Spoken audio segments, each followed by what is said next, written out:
Hey everyone, Brady here and welcome back to the channel and some more E3 2017 coverage. In this video I'll be focusing on the Sony conference in addition to sprinkling my thoughts in between. Without any further ado, let's get right into it. After an interesting musical interlude, we got to see some of the upcoming Uncharted The Lost Legacy with Chloe and Nadine solving puzzles, jumping, climbing and fighting. We also get to see what might be the story's antagonist. The game looks amazing, which is kind of what we've come to expect from the Uncharted series. The Lost Legacy is out in August this year. Next up, we had Guerrilla Games announce new content for Horizon Zero Dawn. Not much was shown, but we do get to see an ominous lightning storm forming around a mountain before Thunderjaw sees it and reacts with a roar. The name of the new content is called The Frozen Wilds and is still expected to drop in 2017.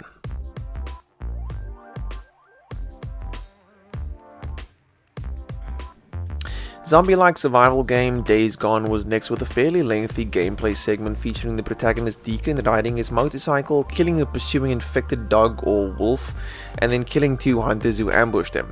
Aside from the driving part, a lot of it seemed to be quick time events. We then see an enemy taken down stealthily before a trap is placed for another. Shortly after, a shot rings out and a horde of the zombie-like creatures sprint in its direction. These things are extremely fast, very unlike zombies from other games. Also, Zombie Bear, holy shit.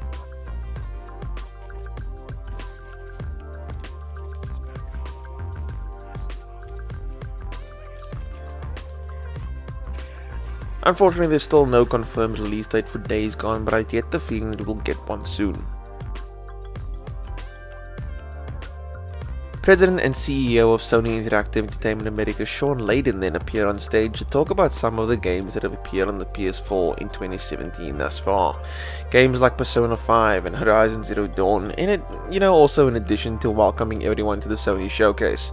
Layden didn't spend too much time on stage before he disappeared, as he wanted the showcase to, and I quote, "get back to the games." The next game to be announced is Monster Hunter World and showed a warrior sneaking around some wildlife before encountering a fairly large beast, which he then attacks and evades through various areas. It isn't long before another flying beast joins the fray. Personally, I love this as Monster Hunter has been a staple in Nintendo devices for the past few years. Now it'll be coming to PS4 and looks like the new gen Monster Hunter game we've been waiting for. Monster Hunter World is out in early 2018.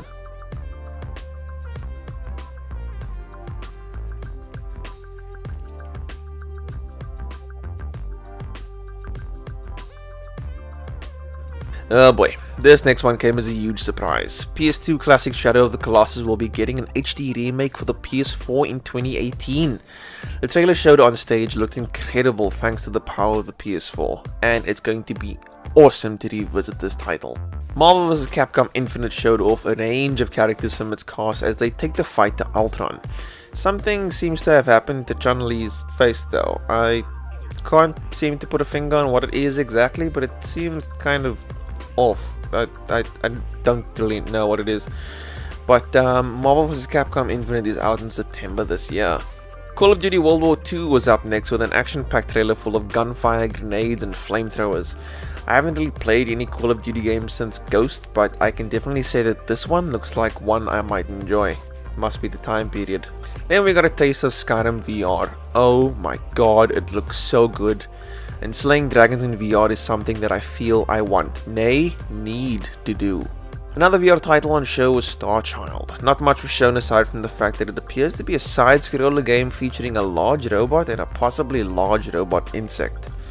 The Inpatient was the next game added to the VR list, and it looks like it's going to be an unsettling experience. Also, it's been confirmed that it's a prequel to Until Dawn, which means that it's very likely that bad things are going to happen in this game. Final Fantasy XV's fishing component will also be getting a standalone PSVR title called Monster of the Deep. I loved fishing in Final Fantasy XV and even maxed out Noctis's fishing skill. This looks like it's going to be a whole lot of fun, and it'll be out in September of this year. Then we got an extremely brief look at what looks like a shooter by the name of Bravo Team, and then a not so brief look at an adventure game called Moss featuring a mouse as its protagonist.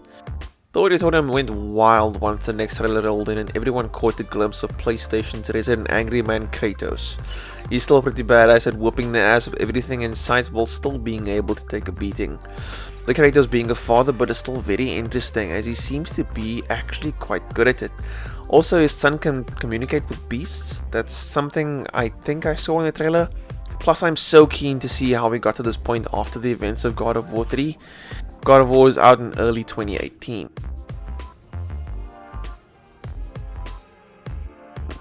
Detroit Become Human was the next trailer that shows two individuals working together to neutralize the security system of a store that seems to sell androids.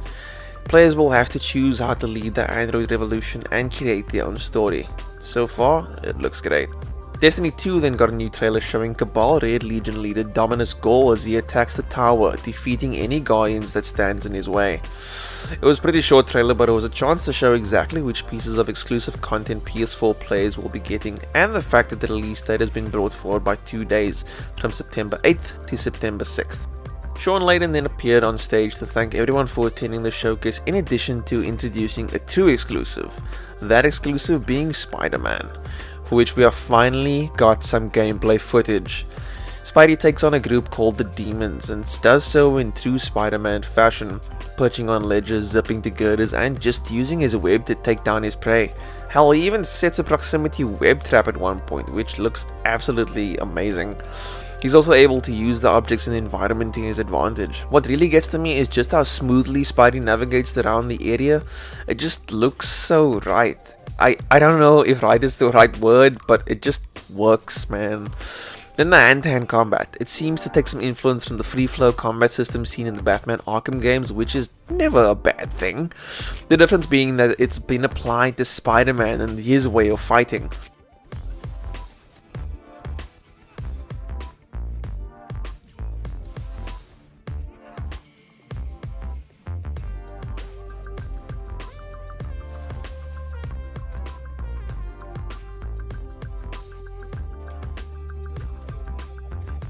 We then get to see some web slinging through the city, and it functions just how I had hoped it would, with our hero firing off webs, swinging, and then using parkour whenever he touches parts of a building. I know, I'm gushing a little, okay, more than a little, but this look at this game, it just gives me a good feeling, and I really hope it's going to be everything a Spider-Man game should be. It'll be out in 2018, but at this point there's no confirmation on exactly when it'll be released.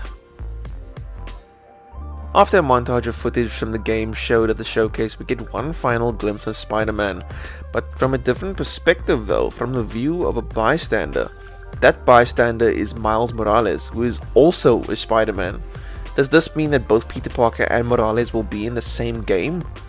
Only time will tell. What a great way to close the conference though, Jesus.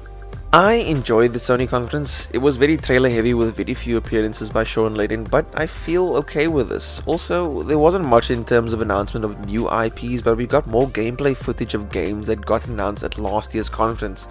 I think it's great because what we got to see is progress being made on games that are they're just looking great. But that Spider-Man demo though, jeez, I still can't get over how good it was. If you enjoyed this or if you found it informative, then please hit the like button. If you're new to the channel, please hit the subscribe button. And if you want to keep up to date with my uploads, you can click on the bell icon next to the subscribe button to get email notifications. And finally, let me know what you thought of the Sony conference by leaving a comment down below. I'd really love to know what you think. Thanks so much for watching. See you next time.